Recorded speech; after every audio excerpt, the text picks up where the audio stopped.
It's time now for a look at the latest in local news. In the news, the City of Jesup released a statement on Thursday, which in effect makes the firing of Police Chief Mike Lane official. Statement reads as follows, quote, effective today, February the 11th, which was Thursday, City of Jesup has concluded its process under the City of Jesup Employee Handbook to terminate the employment of City Police Chief Mike Lane.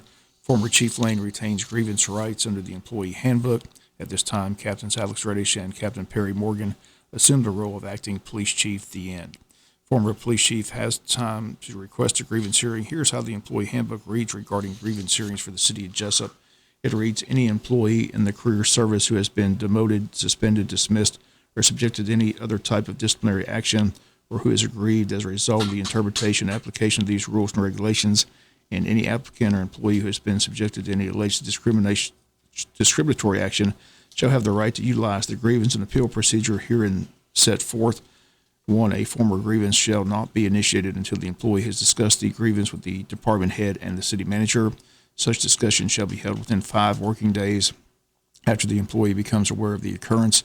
The department head shall render a decision on the matter within 5 working days after the grievance has been discussed. Should the employee not be satisfied with the decision of the department head, the employee shall state the grievance in writing and file a standard grievance form with the city manager, setting forth the reasons for the appeal within 5 days after step 1 decision. City manager shall make appropriate inquiries, consider all the facts surrounding the action, and make every effort to resolve the grievance to the satisfaction of the department head and the employee.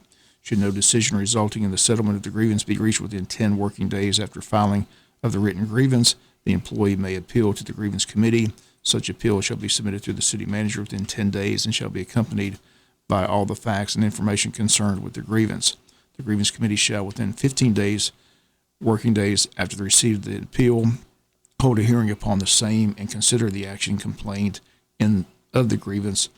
Whenever possible, the hearing shall be scheduled during normal working hours, and employees, supervisor, the applicants, and the representatives and witnesses shall have the right to appear before the committee for the purpose of presenting facts, information, and relevant evidence. At the hearing before the grievance committee, technical rules of evidence shall not apply. All testimony before the committee shall be under oath or affirmation.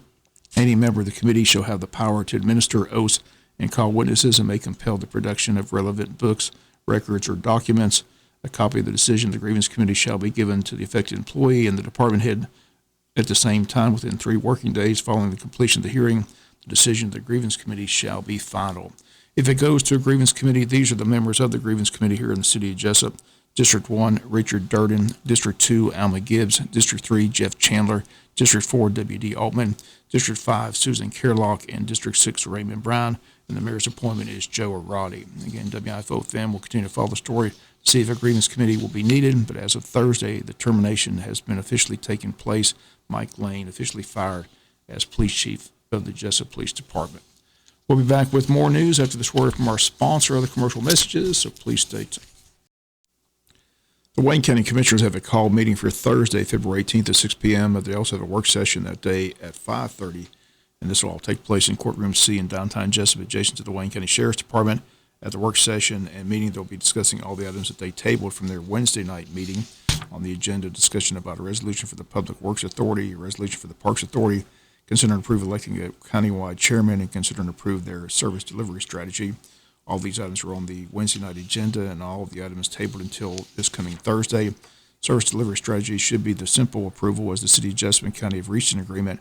City passed their agreement at their last meeting on Wednesday. County Commissioners wanted to make certain that the mayors of Odom and Scriven are on board with the service delivery strategy, and that's one of the reasons the issue was tabled.